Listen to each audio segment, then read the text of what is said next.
Olá a todos, estamos aqui no segundo módulo dessa jornada para futuros prefeitos, que busca capacitar candidatos e suas equipes na elaboração de planos de governo municipais. Estamos aqui com nossa convidada, que é Giovana Victor, gestora pública federal do Ministério da Economia, presidente do Fórum Nacional de Secretários de Fazenda da Frente Nacional de Prefeitos e secretária de Fazenda de Niterói. Também é mestre da London School of Economics em Políticas Sociais e Planejamento. Giovana faz parte do módulo 2 de Finanças Municipais e é um grande prazer ter você aqui conosco. Oi, Mariana, bom dia. Eu que agradeço o convite e saúdo a iniciativa da Comunitas em promover esse tipo de conhecimento, em criar essa capacidade. Isso é muito importante não só para governos, mas também para a sociedade, para entender como que a gente organiza a gestão municipal e que a gente possa divulgar cada vez mais todas essas nossas ações. Estou à disposição. Perfeito. Então, vamos entrar direto na primeira pergunta. Como presidente do Fórum de Secretários de Fazenda da Frente Nacional dos Prefeitos e como secretária de Fazenda de um município de grande porte, você poderia nos dar a sua visão geral sobre o que são as finanças de um município? Quais são os principais pontos de atenção? Então, as finanças municipais, elas são organizadas a partir de todas as nossas receitas e das nossas despesas. Ou seja, é a composição da forma com que a gente cria e gere os recursos que a gente arrecada para promover as políticas públicas e promover todos os investimentos que precisam ser realizados no município. Então, primeiro, a gente precisa ter uma visão geral das nossas receitas, ou seja, o que o município tem para gastar. Como que ela é composta, quais são as nossas principais fontes de receita. Cada município tem uma especificidade. Dependendo do porte, são os impostos. Se o município for um pouco menor, são as transferências. Então, quando o gestor chega, a primeira coisa que ele tem que se apropriar é de que forma estão compostas as minhas receitas. E aí ele vai ver aquelas receitas que são as receitas tributárias, que são fonte da própria arrecadação do município.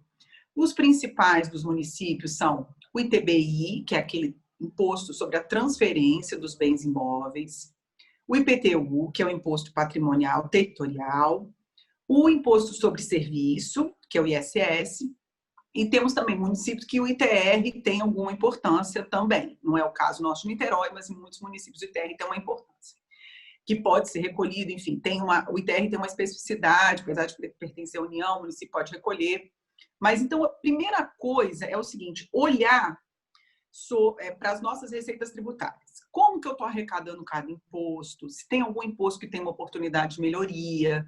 Se, por exemplo, o IPTU, a minha planta genérica de valores, está muito atrasada, existem áreas do município que já estão mais valorizadas, que você podia cobrar um imposto mais justo.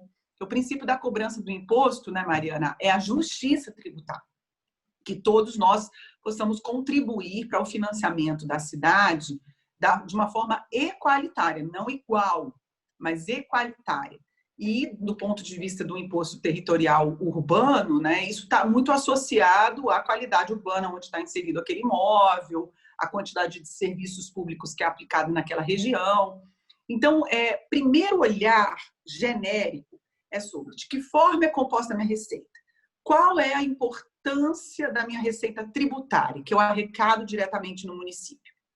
Dentro dessa importância da minha receita tributária, qual a história desses impostos? Porque também existem áreas, por exemplo, que eram muito deterioradas. Então, tem o IPTU muito baixo, mas no decorrer do tempo elas foram se valorizando. Então, como promover uma atualização desses impostos? Quais são os serviços que a prefeitura costuma, às vezes, não estar olhando que poderia estar cobrando imposto? Então, dá uma olhada na natureza e na história de cada um desses impostos, certo? Porque é a sua base que vai te dar, essa é que você tem autonomia para aumentar ou não a sua receita. É ali que você, como gestor municipal, tem condição de ter uma influência no aumento ou na diminuição dessa arrecadação. com mais, digamos assim, com mais força, né? Porque existe alguma coisa que você pode fazer também que eu vou explicar nas transferências para melhorar a receita.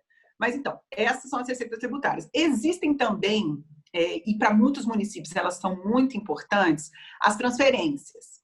Que são as transferências, por exemplo, a do ICMS, que é uma parcela do que o Estado tem separada para distribuir entre os municípios daquele Estado. Então, ali, essa transferência também tem, dependendo do porte do município, um município que tem uma economia mais pujante, maior, essa transferência de ICMS também tem um peso importante, porque existe muita circulação naquele município.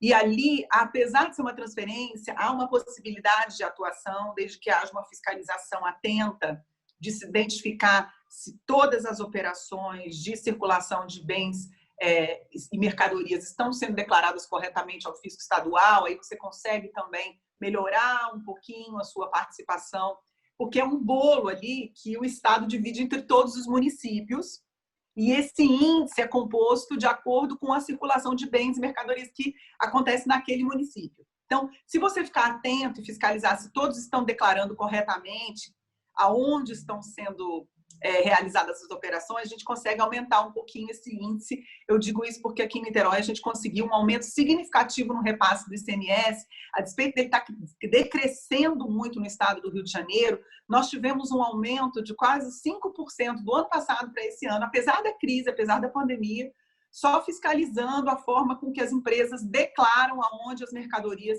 estão transitando. Então, o ICMS, a despeito de ser uma transferência, nós, na gestão tributária, também conseguimos ter algum efeito, algum resultado positivo no seu aumento. E nós temos também aquelas outros tipos de receita, como salário-educação, como aquelas receitas do SUS. Então, é muito importante para essa composição de que financiam políticas públicas tão importantes que a gente tenha, por exemplo, sempre no censo da educação atualizado, o número de alunos matriculados, que isso seja informado corretamente ao FNDE, ao Ministério da Educação, para que a gente tenha um correto repasse do salário educação. É muito importante o SUS, você participar de uma forma ativa nos conselhos de redistribuição dos recursos, porque se for uma média cidade, por exemplo, que presta determinados serviços de média complexidade, você tem condição de aumentar um pouco os repasses do SUS, desde que isso seja ali reconhecido pelos municípios que utilizam aquele serviço nesse município mais centralizado. Então, existem possibilidades, mesmo nas transferências, da gente ter algum aumento. E existe uma transferência específica, bom, já falei das receitas tributárias, falei das transferências para a saúde, para a educação, falei da transferência do ICMS, mas tem uma transferência que é muito importante, que é a do FPM, que é o Fundo de Participação dos Municípios. Ele é muito importante para aqueles municípios menores, que não têm uma receita tão pujante de ISS ou de transferência do ICMS, por exemplo.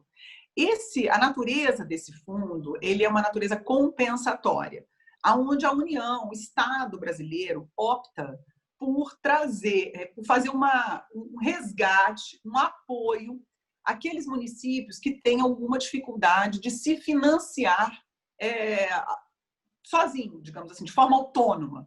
Por quê? Porque se reconhece que esses municípios têm muitos serviços públicos a prestar, de educação, de pavimentação, de garantia de limpeza urbana. Então, a gente sabe que esses municípios eles têm deveres a serem cumpridos, constitucionais, e que não teriam autonomamente condição de prestá-los. Então, a gente tem um Fundo de Participação dos Municípios, onde toda a União se compromete a fazer esse aporte. E o FPM é, sim, uma fonte muito importante para grande parte dos municípios brasileiros. Mas aí, o que acontece? Ele é muito pouco... não existe muita governança do dirigente, né? O prefeito não consegue aumentar o seu FPM. Ele vai conseguir por meio desses outras naturezas de receita que eu estava mencionando, né? Aí nós temos ainda outras coisas que ele pode observar. Por exemplo, se a contribuição com a iluminação pública, né, se ela está ali suficiente para cobrir a sua despesa de iluminação pública e eventualmente fazer algum investimento. Então, cabe também olhar essas outras possibilidades de receita. Em alguns lugares tem taxa de lixo, contribuição de iluminação pública, para que a gente tenha ainda o incremento e a qualidade desse serviço seja majorada. Eventualmente, fazer uma PPP de iluminação pública. Por que a PPP, vou falar bem rapidinho aqui disso, de iluminação pública, ela é tão interessante, né? Porque você tem uma receita atrelada à iluminação pública. Pode ter, né? Grande parte dos municípios tem essa contribuição atrelada à iluminação pública. Então, vem uma empresa privada, faz um grande investimento, melhora a qualidade do serviço que é prestado, porque vai trocar as lâmpadas mais rápido, vai colocar a lâmpada de melhor qualidade, normalmente já coloca a lâmpada de LED, e aquilo diminui o gasto. Qual que é essa modelagem? Diminui o gasto com a conta de iluminação pública, porque tira aquela lâmpada que gasta muito, então a conta de luz vem bem menor. E essa diferença paga o investimento no tempo que essa empresa fez inicialmente. Então, o PPP de iluminação pública é uma modelagem que dá muito certo, porque com a economia da conta de luz, você paga para a empresa esse investimento que ela fez inicial. Então, estou dando aqui alguns exemplos de receitas, enfim. E já até entrei aqui num assunto que nem era tanto nosso, mas acho que vale a pena a gente falar disso, porque para médias cidades pode ser uma alternativa interessante. Bom, aí vem o problema da despesa, né? Que é esse aí também que a gente sempre encontra bastante dificuldade em enfrentar, e algumas delas são inelásticas, quer dizer, a gente não consegue diminuir, seja por força de lei, que eu sou obrigada a gastar no mínimo 25% de educação, no mínimo 15% na saúde. Em alguns lugares existem leis municipais que ainda obrigam a gente a gastar um pouquinho mais em saúde por força da lei orgânica do município, né? Então, como é que a gente olha a despesa, né? Eu vou dar um exemplo aqui mais prático, né, para a gente olhar aqui a natureza das nossas despesas. A gente tem despesa principal, é a despesa de pessoal, que é aquela que você praticamente não tem possibilidade de redução, a não ser que você tenha muitos cargos comissionados, que tenha condição de prover menos cargos em comissão, ou decida extinguir mesmo uma quantidade de cargos em comissão, ou você tenha muitos contratos temporários, ou tenha algumas folhas mais precárias. Acontece muitas vezes de TRPA, que é um pagamento aí do avulso, né? Que também você tem condição de diminuir um pouco, que é ilegal, enfim, mas mas muitos municípios ainda cobrem determinadas atividades com RPA. Isso te dá alguma flexibilidade de redução. Mas o grosso da folha, que é salário de professor, de enfermeiro, de médico, às vezes de gari, quando tem uma empresa municipal de limpeza, aí você realmente não tem flexibilidade para reduzir. Então, primeira coisa é ver de que forma a folha está comprometendo toda a sua despesa. E ali você separa, porque ali não vai sobrar. A folha, aí eu vou falar da folha do ativo e do inativo. O dos inativos, que é relacionado à Previdência, a gente tem o caso dos municípios que têm os seus regimes próprios da Previdência. E ali eu vou falar, daqui a pouquinho para frente, vou falar do que são as possibilidades para a Previdência. Mas, enfim, separar o que tem de folha. Daí, o que você tira para a folha é aquilo que você sobra para o custeio e para o investimento. Custeio além da folha, naturalmente, né? E ali você vai olhar a sugestão que a gente faz para você se apropriar da situação. Quais são as maiores 10 despesas do município? Ali, você pode ter certeza que você vai pegar quase 90% do que o município gasta.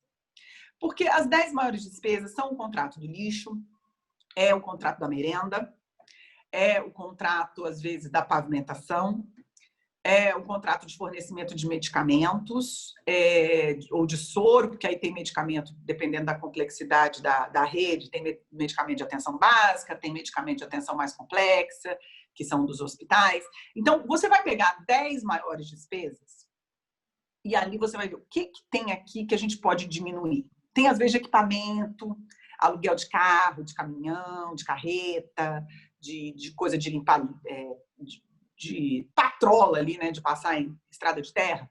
Dá uma olhada nos contratos de equipamento, vê se está pagando o preço justo para cada um desses aluguéis, né, efetivamente. Vê se dá para cortar um pouquinho no primeiro ano para sobrar um pouquinho mais para investimento. Então, olha essas 10, coloca um olhar profundo e aí analisa a economicidade, analisa de que forma que aquilo está aderente aos seus propósitos. E ali você vai ter um retrato de 90% das despesas do município. De acordo com a razão pela qual você foi eleito, você vai ou não se focar e aumentar ou diminuir alguma daquelas despesas, né? E um outro olhar, para não ser um olhar assim tão pragmático, e é importante nessa foto inicial, é a sustentabilidade fiscal. Que é o quê? De que forma o crescimento da sua despesa está acompanhando o crescimento da sua receita. É muito importante um prefeito que está entrando, que pode ficar 4 ou até mesmo 8 anos, ver de que forma a sua despesa, principalmente aquelas que não são flexíveis, como a despesa com a folha, em que ritmo ela cresce, e o que faz ela crescer, se é um plano de cargos muito agressivo, se é um volume de contratações muito grande, se é uma quantidade de aposentadoria com benefícios um pouco fora do padrão, o que faz crescer essa despesa e qual é o ritmo do crescimento da sua receita. Os seus repasses estão aumentando? Você está conseguindo aumentar o seu IPTU? Não estou dizendo aumentar o índice, o valor do IPTU, não. Cobrar melhor. Você está conseguindo cobrar o ISS? Então, porque isso vai te dar a viabilidade de você ficar os 4 anos governando com recursos. Você ter essa sustentabilidade, acompanhar o crescimento dessas duas curvas e ver se elas são sustentáveis. Então, se uma comporta a outra. E aí que é o papel complexo, que é o dos ajustes, né? Na maioria dos lugares, a gente se depara com uma situação em que, infelizmente, essas curvas não se acompanham da mesma maneira. Elas estão sempre quase juntinhas ou a despesa está quase sempre passando quando a gente está em déficit. Então, é muito importante, por exemplo, fazer alguns ajustes mais simples, como esse que eu mencionei, da taxa do lixo, da taxa de iluminação pública, analisar se tem algum grande contribuinte que está devendo, eventualmente tentar uma receita extraordinária, como a licitação da folha de pagamentos, por exemplo. O que é a licitação da folha? Você escolher o banco que vai operar a conta do município. E aí você licita o direito para o banco operar a conta do município. Essa é uma forma muito tradicional que a gente tem de repente, fazer um caixa rápido quando a gente precisa. E aí esse banco ganha o direito por ele um contrato de 5 anos, 4 anos, de operar ali as contas do município, né? E a gente consegue fazer um caixa. Então, existem algumas alternativas para você ter uma capitalização rápida quando a situação é muito grave. Mas isso, atenção, né? São receitas extraordinárias, não vão se manter no tempo. Isso é para você fazer um grande investimento ou cobrir um buraco que depois não vai aumentar de tamanho. Não adianta contar com receita extraordinária durante 4 anos. Você conta durante 1 ano, que você foi surpreendido no outro primeiro ano.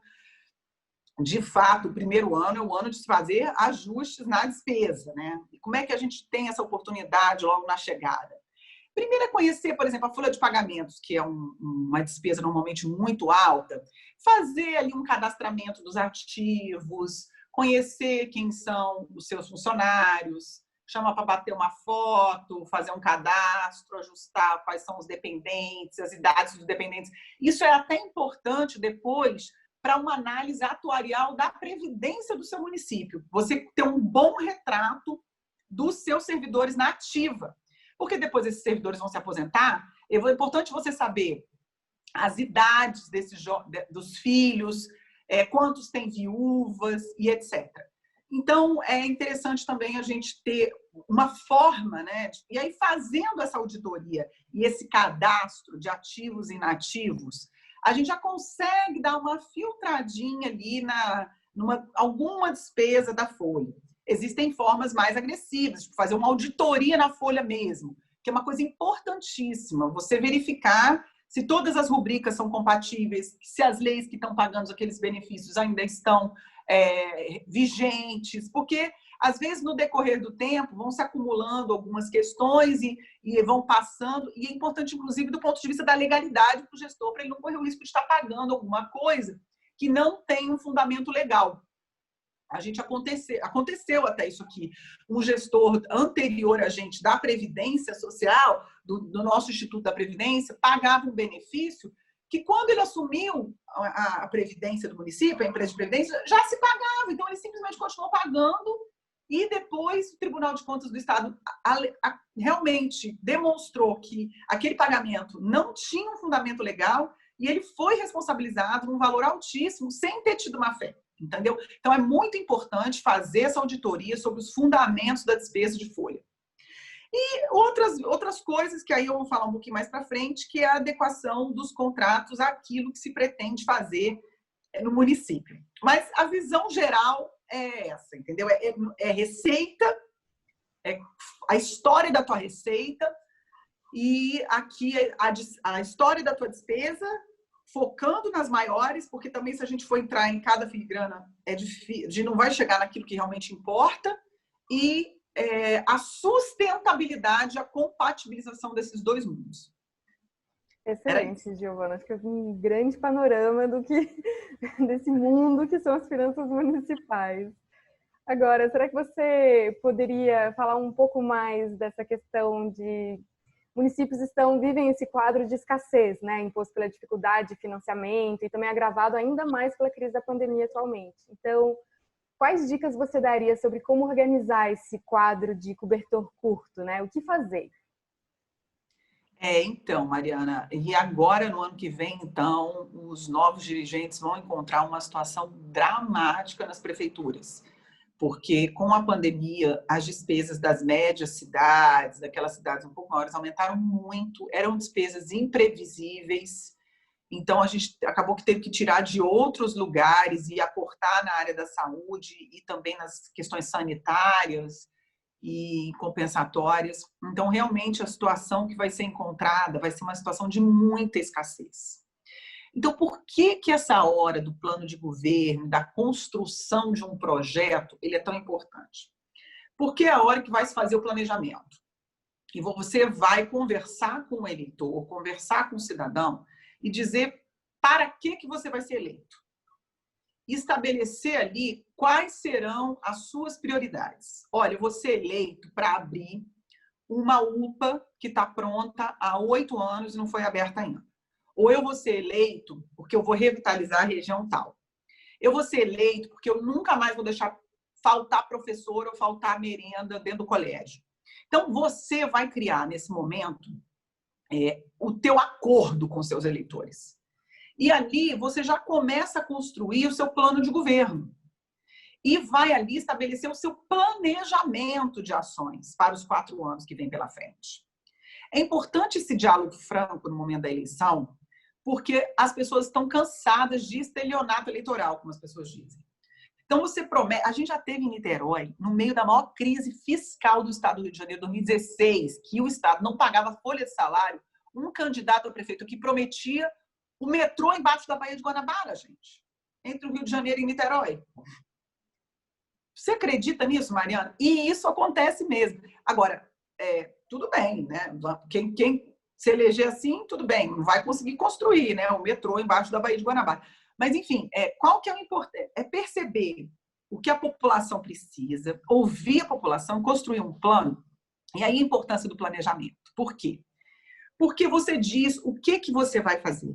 O que você vai fazer primeiro, para quem, e coloca os prazos. E aí o planejamento também, ele não pode ser uma coisa só muito longe. É importante você ter uma visão de futuro para o seu município. Identificar ali quais são as potencialidades econômicas, quais são alguns setores indutores que você poderia investir de uma forma mais interessante, trazer mais investimento para a cidade, gerar mais emprego, ou quais são as potencialidades de melhoria na qualidade da educação, da saúde prestada. Então, você identifica, fazendo esse diagnóstico, e pactua, olha, se a gente aqui instalar um centro comercial, a gente já vai gerar bastante emprego, ou se a gente fortalecer a economia de, talvez, artesanato, criar ali setores indutores. E ali você dá uma visão de futuro para a sua cidade, uma visão onde as pessoas vão enxergar aonde os filhos dela vão ser criados, aonde ela gostaria de morar. Isso é construção de um projeto. E aí, você estabelecendo esse projeto, nós fizemos isso aqui em Niterói, em 2013. Nós criamos um projeto de 20 anos, um planejamento estratégico. Foi muito dialogado, muito participativo, construindo junto com a sociedade o Niterói que queremos, que é um planejamento que não ficou na gaveta, não é só um livro bonito. Apesar de ser um livro bonito, não é só um livro bonito, é um projeto de cidade. Então, nós temos o Niterói que queremos, que nos dê uma visão de futuro em 20 anos. Niterói é a melhor cidade para viver e ser feliz. Só que ali você tem que ter metas intermediárias, tanto para uma gestão, para os 4 anos, o que você se compromete em entregar nos próximos 4 anos. E ali você tem grandes projetos modificadores, realmente indicadores, né? Você cria indicadores que definem quais são esses resultados, né? Na área de segurança, na área de organização da ordem pública, na área de educação, prestação de serviço de saúde. Você coloca ali esses indicadores intermediários e cria grandes projetos transformadores desses indicadores. A gente tem um exemplo, para não ficar assim muito na palavra, que foi a construção do nosso túnel aqui, Charitas-Cafubá. Né?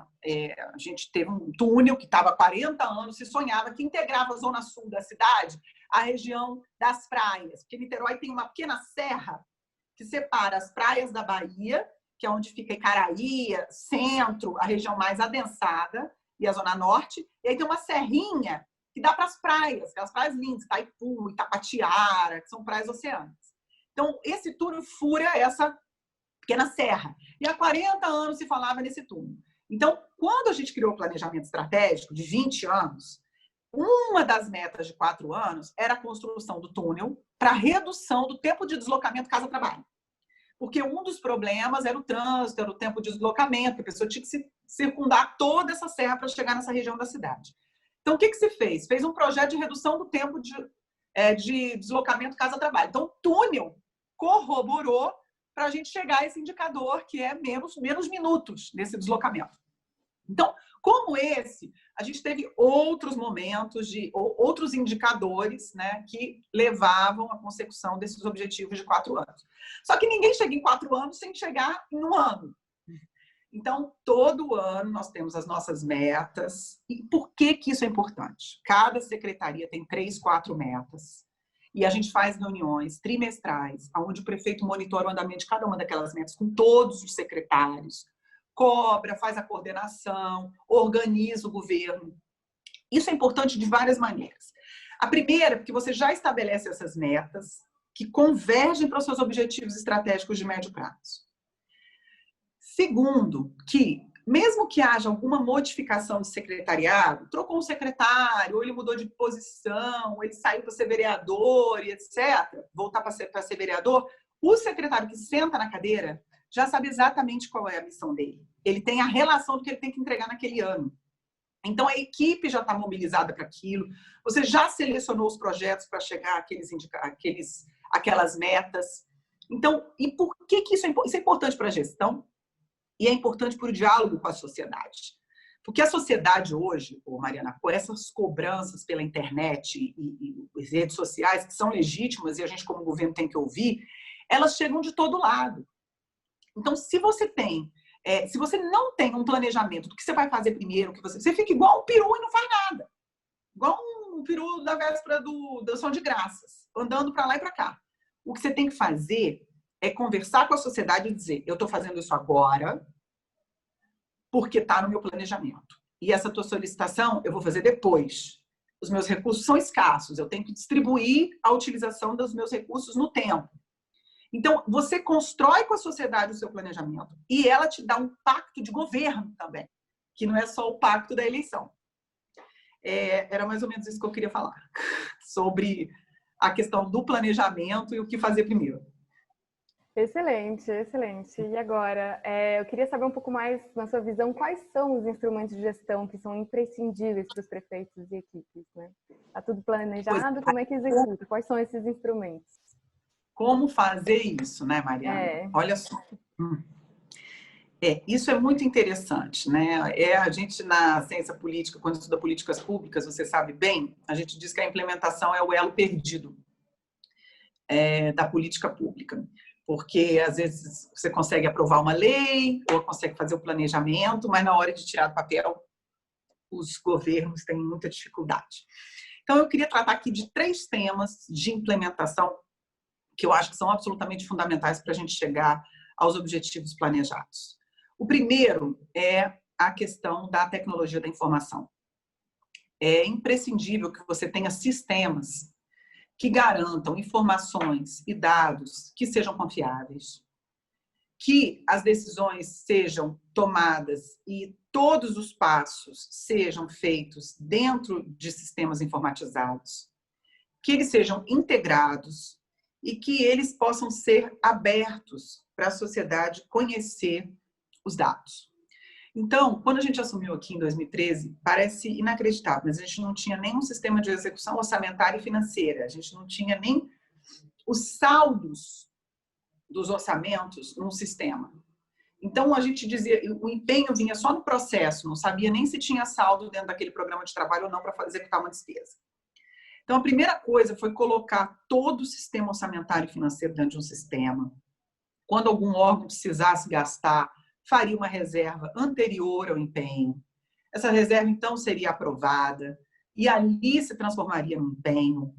Então, a primeira coisa, e ali, por que essa coisa da tecnologia? Além de você garantir processos para toda a administração, processos uniformes, compreensíveis, monitoráveis, você também tem logs, você consegue acompanhar quem fez cada atividade, gerar relatórios de gestão, porque isso tudo que eu falei para você, acompanhar contrato, conhecer a folha, conhecer os seus funcionários, você só faz se você tem um sistema capaz de gerar relatórios de inteligência para que as decisões sejam tomadas. Então, um sistema de tecnologia da informação, tanto tributário quanto de relatórios de inteligência para a gestão, para a tomada de decisão, isso é absolutamente fundamental. Hoje os municípios já estão implantando processo eletrônico, isso dá transparência, dá celeridade, dá confiabilidade nas informações. A gente, tudo que faz, tem que mandar para os tribunais de conta. Muitos sistemas hoje, automaticamente, já conseguem informar os seus tribunais. Então, é fundamental o prefeito. Parece um assunto que algumas pessoas adoram, mas a maioria que gosta da política não gosta disso. Mas é essencial. Se o prefeito não gosta, é bom ele arrumar alguém que goste, que ele confie e tratar desse assunto de forma estratégica. Esse assunto da tecnologia de informação, ele não é um assunto acessório, ele é um assunto estratégico. Então, tratar a TI de uma forma estratégica. A segunda coisa relativa à implementação, que eu gostaria de colocar aqui nessa nossa conversa, é a questão da profissionalização da gestão. Nós sabemos que quando um governo é eleito para cumprir o seu plano de governo, o prefeito traz os seus quadros de confiança, que é uma coisa natural, são aqueles que compartilham da sua visão para a cidade. Agora, as prefeituras, elas continuam, as políticas públicas continuam. E hoje, as nossas legislações, a forma com que nós temos que prestar contas, nossos mecanismos de fiscalização da gestão, eles são muito sofisticados. Então, nós temos que ter interlocutores nos municípios capacitados, bem remunerados, em carreiras organizadas e atraentes, de forma que você tenha um corpo dentro da prefeitura, não precisa ser grande, ele só precisa ser bom, para garantir uma interlocução qualificada com os órgãos de controle, para garantir uma gestão na sofisticação das políticas públicas que hoje se impõem, como eu estou mencionando, tecnologia da informação. Não é uma política pública simples. São questões complexas, envolvem infraestrutura de rede, conectividade, escolha de software, gestão de empresas de software. Então, assim, exige uma expertise. Então, é muito importante você ter um núcleo profissional dentro da sua administração. Então, além da tecnologia da informação, a profissionalização da área núcleo das prefeituras é fundamental. Uma procuradoria competente, independente, uma controladoria ligada diretamente ao prefeito, independente e estruturada, para fazer tanto a interlocução com as áreas de controle interno dentro da prefeitura, quanto os órgãos de controle externo. É preciso gente na área de financeira e de orçamento que tenha a capacidade de fazer uma gestão da complexidade que é a nossa gestão orçamentária hoje, com diversas fontes que eu estava mencionando para vocês, as receitas do salário e educação, receita do SUS, Pode gastar com uma coisa, não pode gastar com outra, o que compõe o mínimo da educação, o que compõe o mínimo da saúde. Isso são técnicas complexas. É preciso profissionais para tocar essas questões. Então, eu recomendo forte, para não falar dos fiscais de receita, naturalmente, que aí tradicionalmente precisam ser independentes até para conseguir exercer sua função da forma necessária. Então, TI, profissionalização da gestão. E por último, que eu acho que é interessante, para além daquela estratégia de monitoramento de metas, de gestão de entregas de projetos, os projetos têm que ter gerentes, mas aí é método de gestão de projetos, não preciso falar isso para vocês aqui. Analisar o organograma e a estrutura do seu governo. Quem é responsável por fazer o quê? Porque, como às vezes as prefeituras são muito pequenas, acontece muito de determinadas atividades serem conduzidas por uma secretaria, porque historicamente foram, porque a pessoa que ocupava aquele cargo tinha uma vontade ou uma expertise ou alguma associação àquele tema e gostava de tocar aquele tema, de uma forma muito pouco institucionalizada.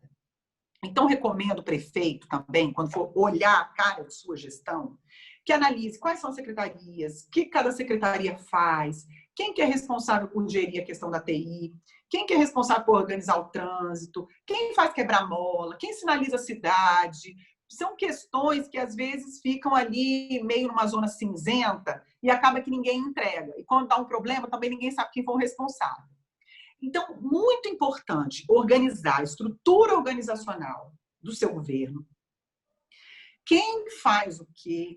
Quem é responsável por quê? Colocar isso dentro de um regimento interno e deixar claro para o dirigente que ele é responsável por aquele assunto. Isso ajuda muito nas entregas, ajuda você na gestão e ajuda a você também a cobrar quando tiver ali alguma necessidade de uma atuação mais firme. Eu vou dar um exemplo. Olha o que aconteceu. A gente teve uma situação aqui em Niterói que caiu. A gente está numa região que já teve tragédias enormes na área de encostas, né? Não sei se vocês se lembram da tragédia do Bumba, que foi em 2010. Aquilo desorganizou completamente a cidade, acabou com a autoestima de Niterói. A cidade só aparecia na televisão para ser criticada, não teve uma resposta do governo. Então, desde 2013, a gente já investiu quase 1 bilhão em obras de contenção de encosta, muro de arrimo, milhares de obras aí nessas questões de contenção de encosta. Mas não teve um ano, foi no final de 2018, que não chovia, não tinha nada. Caiu uma pedra de um morro. Ela se rompeu por dentro e caiu em cima de algumas casas. E nós tivemos 17 mortos. Foi o único acidente relacionado a contenção de encostas e a deslizamentos aqui em 7 anos e meio. Foi uma tragédia, assim. E aí, o que aconteceu? O prefeito estava viajando, ele tinha acabado de voar na noite para ir para um seminário sobre cidades inteligentes no exterior. Todo mundo sabia o que fazer.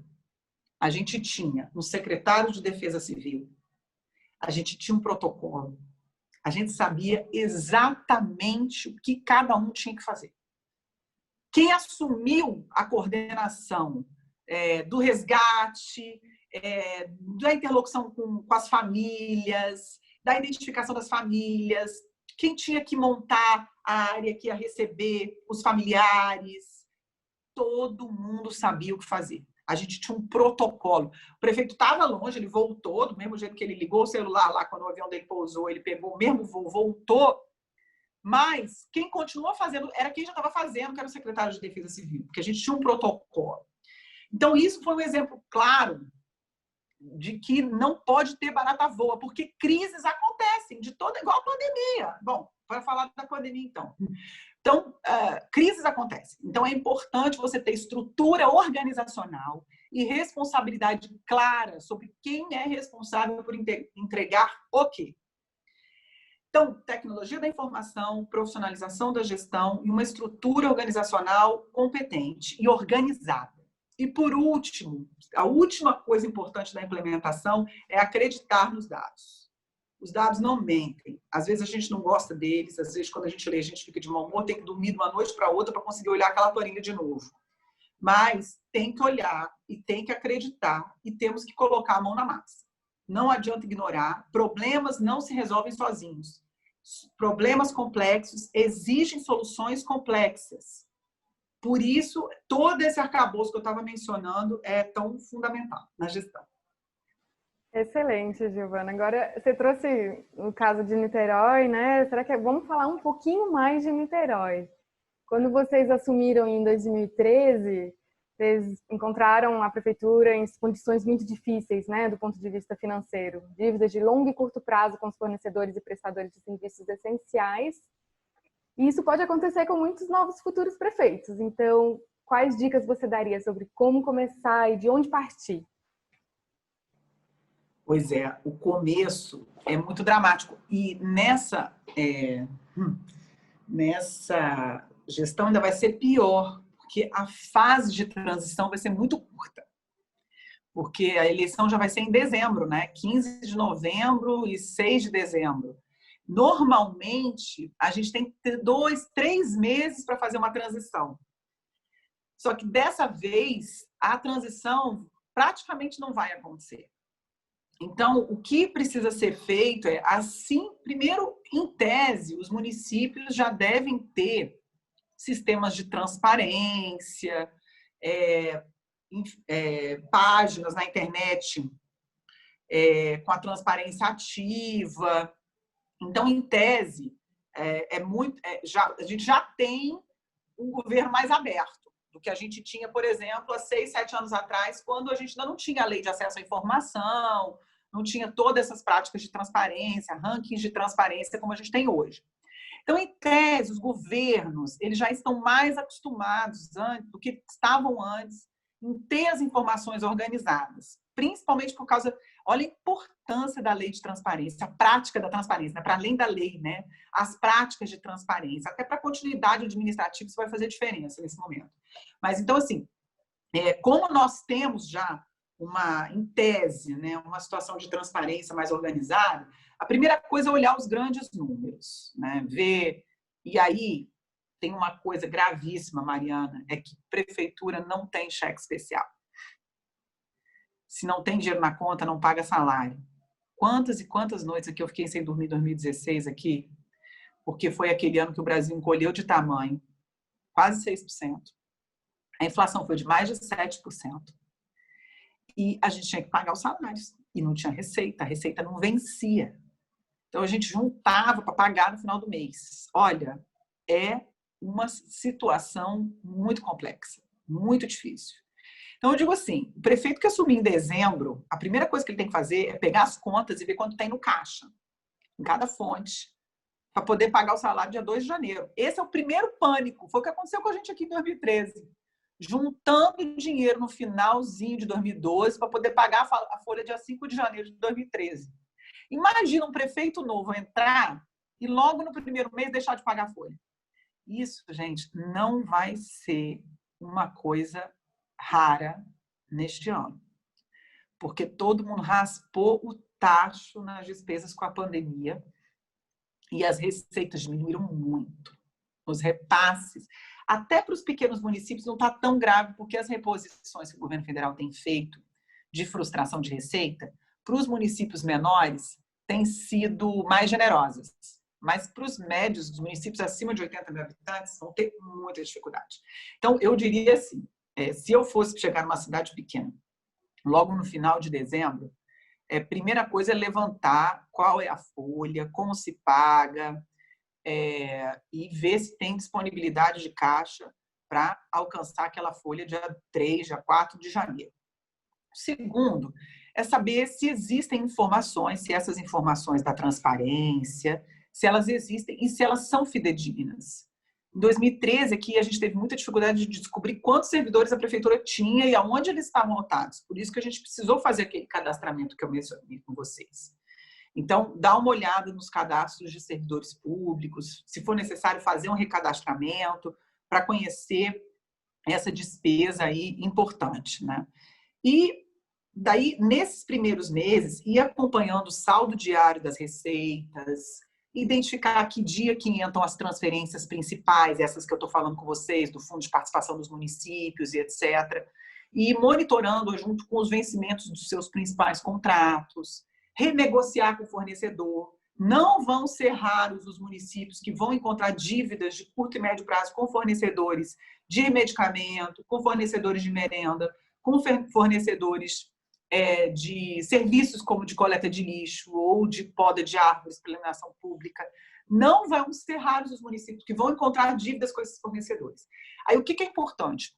Primeiro, é saber se essa dívida é verdadeira. Quem atestou essa dívida, se o fiscal do contrato à época realmente reconheceu que o serviço foi prestado, que o produto foi entregue, ele realmente só não foi pago. Então, organizar essa despesa do exercício anterior, renegociar com o fornecedor, falar, olha, aqui a gente devia uma fortuna para a empresa do lixo em 2013. Fizemos uma negociação, dividimos aquilo ali em 36 vezes. Eu acho que foi no 5º ou no 6º ano de governo, foi a primeira vez que a gente só pagou o valor do ano do contrato, do lixo. Porque todos os anos anteriores a gente pagava muito mais porque a gente estava dividindo dívidas dos exercícios anteriores com aquela empresa. Mas também é um serviço super reconhecido, é um dos melhores do Brasil e a população reconhece muito a questão. Mas nunca foi interrompido, entendeu? Então, renegociar com os gestores, renegociar com os nossos credores e fazendo esses ajustes necessários para a sustentabilidade de médio prazo. Mas será uma transição curta e complexa esse ano. Vai precisar muita atenção, muita gente boa. Com certeza. Giovana, a gente vai encerrando por aqui. Eu queria te pedir só um último recado para os nossos candidatos. Assim, se eles tivessem que sair com uma coisa desse bate-papo incrível que a gente acabou de ter, qual seria o seu recado? Seria coragem, vai em frente. Quando a gente fala assim, parece que tem muita dificuldade. Mas a possibilidade de mudar a vida das pessoas, de colocar uma criança numa creche para essa mãe poder trabalhar, às vezes de colocar um corrimão no morro para uma senhora conseguir sair de casa para ir tratar um diabetes, vale a pena uma vida que a gente melhora. Então, é difícil, a gente se expõe, a gente compromete a nossa vida pessoal com os filhos, com as esposas, com os maridos. Mas se nós que temos coragem, se vocês que têm coragem de entrar nessa grande aventura que é modificar para o melhor a vida das pessoas, não fizerem, quem é que vai fazer? Vai em frente, coragem, que dá para transformar.